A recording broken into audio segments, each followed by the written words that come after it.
अलीगढ़ में कोरोना व्यवस्थाओं की जायजा लेने के बाद सूबे के मुख्य योगी आदित्यनाथ कान्हा की नगरी मथुरा के वेटरनरी विश्वविद्यालय हेलीपैड पर तय समय से थोड़ी देरी से मथुरा पहुंचे और मथुरा में कोरोना व्यवस्थाओं का जायजा भी लिया। आपको बता दें कि पूरा देश इस समय कोरोना महामारी से जूझ रहा है। ऐसे में प्रदेश में भी कोरोना संक्रमण का खतरा लगातार बढ़ता जा रहा है। सूबे के मुखिया योगी आदित्यनाथ भी लगातार कोरोना संक्रमण की रोकथाम के लिए लगे हुए हैं। वहीं 13 मई को अलीगढ़ में कोरोना व्यवस्थाओं का जायजा लेने के बाद सूबे के मुखिया योगी आदित्यनाथ मथुरा के वेटरनरी विश्वविद्यालय स्थित हेलीपैड पर पहुंचे। मुख्यमंत्री के आगमन के समय कोरोना संक्रमण के चलते हेलीपैड पर नेताओं को प्रवेश नहीं दिया गया था। वहां सिर्फ प्रशासनिक अधिकारी ही मौजूद रहे जिन्होंने मुख्यमंत्री की आगवानी की थी। वहां पहुंचने के बाद सबसे पहले वेटरनरी विश्वविद्यालय के गेस्ट हाउस में नेताओं और अधिकारियों के साथ बैठक की और कोरोना संबंधित व्यवस्थाओं का भी जायजा लिया। योगी आदित्यनाथ ने कोरोना के चलते क्या कुछ कहा, आइए सुनते हैं। सरकार की कोई भी हरकत, कोई भी बयानबाजी और कोई भी टिप्पणी नहीं होनी चाहिए। अपने निहित स्वार्थ के लिए और चर्चा में बने रहने के लिए जिम्मेदार पदों पर बैठे हुए लोग जब इस प्रकार की हरकतें करते हैं, ये पूरे अभियान को कमजोर करने की एक शरारतपूर्ण चेष्टा होती है और इसको हर हाल में रोकने की आवश्यकता है।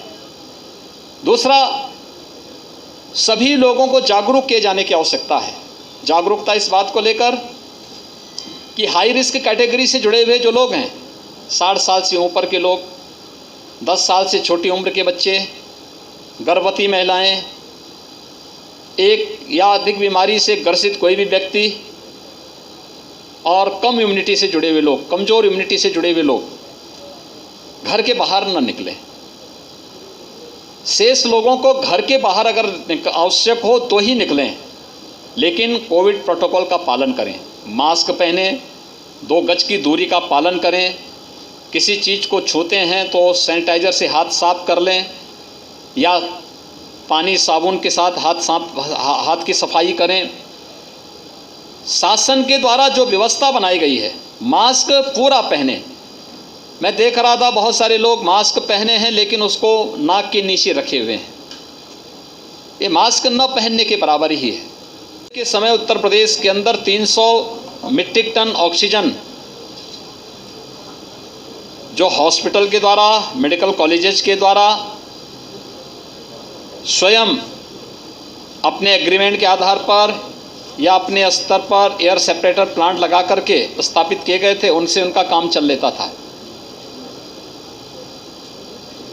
लेकिन सेकेंड वेव में अचानक ऑक्सीजन की आपूर्ति की मांग बढ़ी और हम आभारी हैं आदरणीय प्रधानमंत्री जी के, जिनकी प्रेरणा और मार्गदर्शन में भारतीय रेल ने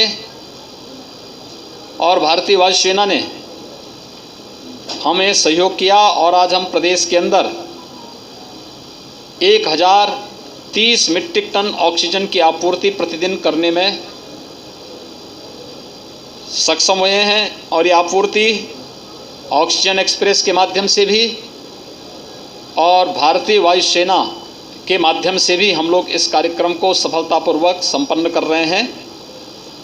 एक सामान्य फ्लू मानने की भूल हमें नहीं करनी चाहिए। बीमारी में बचाव सर्वोत्तम उपाय है,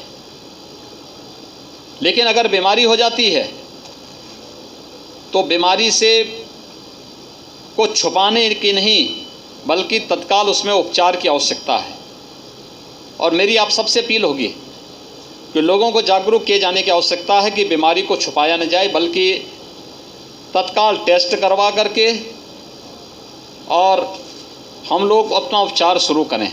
हम लोगों ने इसीलिए प्रदेश के 97,000 राजस्व गांवों में वर्तमान में स्क्रीनिंग का एक विशेष अभियान निगरानी समिति और आरआरटी के माध्यम से प्रारंभ किया है, जिसमें ग्रामीण क्षेत्र में निगरानी समिति स्क्रीनिंग के साथ ही मेडिकल किट भी वितरण कर रही है।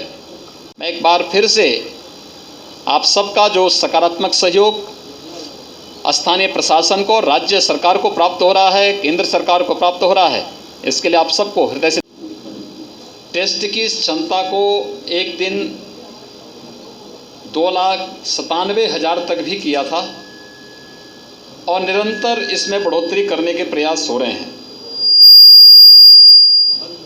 प्रदेश के अंदर या देश के अंदर आपने देखा होगा, जब फर्स्ट वेव चली थी तो फर्स्ट वेव के समय संक्रमण था, लेकिन इतना तीव्र नहीं था।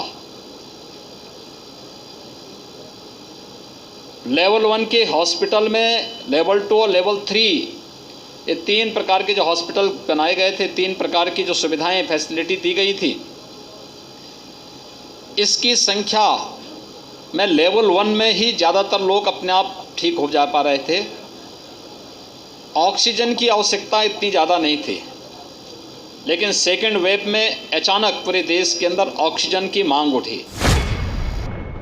दी बॉटल के लिए मथुरा से रवि कुमार की रिपोर्ट। अगर आपको हमारी यह वीडियो पसंद आई तो दी बॉटल को सब्सक्राइब, लाइक, शेयर और कमेंट करना ना भूलिएगा।